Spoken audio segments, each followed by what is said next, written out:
I call the honourable member David Cleandon. Thank you, Mr Speaker. Mr Speaker, a few days ago when I first saw the title of this bill we're debating today, I actually assumed it was on my desk by mistake. I saw the top line and thought, why has somebody disinterred that whole thing? For a moment I thought, was there a sunset clause in that legislation we passed back in 2009 under urgency? And of course there was not. It was a piece of legislation necessary to remedy an error, and sadly here we are again, some 4 years later, once again retrospectively putting right virtually the same mistake. And clearly that's an unacceptable situation. It brings no credit to anyone. It chews up a great deal of time in this Parliament at a time of year when we have a long order paper, and after this only 5 more sitting weeks. It's a wholly unsatisfactory situation. But there you are. The new bill, of course, the Policing Constable Oaths Validation Amendment Bill 2013, will sit alongside a bill entitled exactly the same, but the number would be 2009. So the Greens will support this bill, simply because it will be irresponsible to do otherwise, and that point has been made by our Labor colleagues. The situation that the bill remedies is untenable and cannot be allowed to stand. So I would make the point that we are supporting this bill of our own volition, despite some rather overexcited media commentary that I saw earlier today, suggesting that the Greens and indeed Labor have done, and I quote, "a backstairs deal has been sewn up to ensure this legislation passes." So I'd just like to put on the record that neither I nor any of my Green colleagues have met with Minister Tolley on the backstairs or anywhere else. It's a nonsense report. We're supporting this legislation because, as I said, it would be irresponsible not to. The situation is untenable, and it's untenable for a number of reasons. So we cannot allow the error to stand. To do so would put 63 serving police officers in a position where they could be prosecuted for carrying out their duties, which they have done in good faith for the time since they have been sworn in.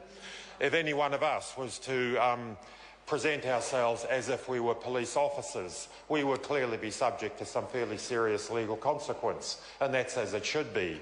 Impersonating a police officer is an extremely serious offence, and so it should be. Effectively, these 63 officers have been, in effect, impersonating a police constable, and that's an untenable situation for them. They could be personally liable for their actions at any point where they've gone beyond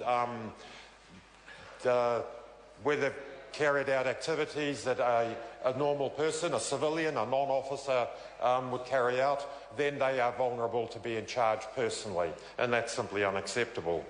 The other side of it, of course, is that any of the prosecutions, arrests, any of the legal processes that those officers or their activities have stimulated could be deemed invalid. It could clearly result in ongoing prosecutions having to halt and convictions having to be overturned. Effectively, some people who have committed crimes, people who have performed criminal activities could get off, could escape justice if we don't put this error right. Still, as I say, it would be simply untenable to do otherwise. I actually enjoyed the hospitality of the Police Association at their dinner last night, and I had to bite my tongue quite hard on a number of occasions to not reveal the content of what we would be debating today. And I looked about that room and I wondered if any of these 63 effective officers were in that room. In all likelihood, at least some of them were, and it puts them in a very unhealthy situation. So I think it's worth quoting the insertion into the Act, Section 115A of the Act, the 2008 Act, which was inserted as a result of the 2009 legislation. It says a police employee or judicial officer who has administered the constable's oath described in Section 22 in the period 1 October 2008 and ended with the close of 12 October 2009 is to be treated as having been authorised throughout that period by the Commissioner to administer the oath. Now we're going to see yet another paragraph inserted below that one to remedy this latest oversight. One hopes that we will not be back in a year's time inserting yet more text into that already much amended Act. Sir, at the time, in 2009, when the first mistake was uncovered, I think the media commentary, and indeed academic commentary, was reasonably benign. It was accepted a mistake had been made, people make mistakes, it was a technical error, a glitch. I think there was certainly some reporting in the New Zealand Herald, for example. Television New Zealand ran an article on the matter. It was, as I say, reasonably benign. It was not overly critical. I guess we all recognise we can make mistakes. But to make the second mistake, or rather to make the same mistake twice, simply smacks of carelessness, lack of attention to detail, and that's completely unacceptable. There was an academic study done recently on the use of urgency by this government and by preceding governments. And it was an interesting analysis done of situations where these academics, against a set of criteria, judged the use of urgency to be justifiable or not, and I think or not equalled political expediency.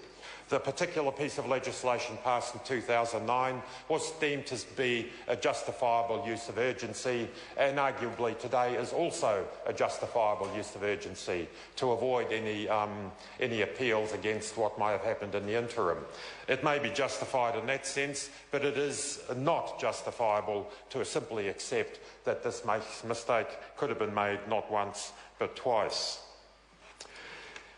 It's critical that we put this right, but it's unfortunate that a recent survey, as recently as September this year, a citizen satisfaction survey, found that 79% of New Zealanders, and it was a 10,000 respondent survey, so a pretty robust investigation, 79% of those 10,000 people reported they were confident in the country's police officers.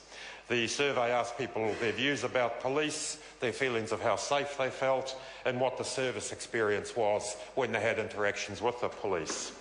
The overall satisfaction with service delivery sat at 83%, and given that for numbers of us our interactions with officers is going to cost us money, if, for example, we've been misbehaving in terms of speed limits or whatever it might be, I think that's a remarkably high display of confidence, and I believe that's well justified. Our police do a good job. They do a difficult job. I believe for the most part they do it very, very well. The repetition of this mistake cannot do other than weaken the public's confidence in the police service. It can do no other than cast doubt on the organisation, not on individual officers necessarily, but certainly on the administration of the police force.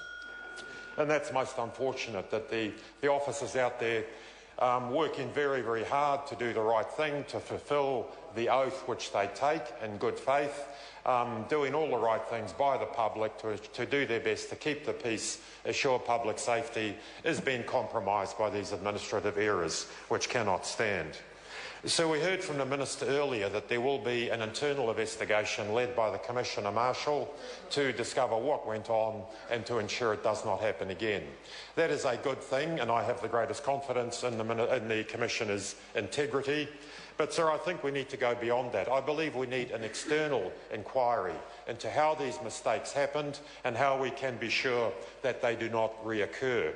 And for that reason, sir, I have today written to the Auditor General's office asking the Auditor General under Section 16 of the Public Audit Act to undertake an inquiry into this matter, to endeavour to identify what has happened, why it happened, and how we can ensure that this situation does not occur, that we do not find ourselves once again in a year's time passing legislation under urgency to fix something that ought never to have happened.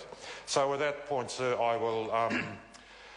I will end my speech, but I will seek leave to table a letter which I have today sent to the Auditor General, and I do seek that leave now, sir. The honourable member has sought leave to table a letter. Is there any objection to that course of action being taken? There is none. The member may table it. Thank you. I call the honourable member Ian McKelvey.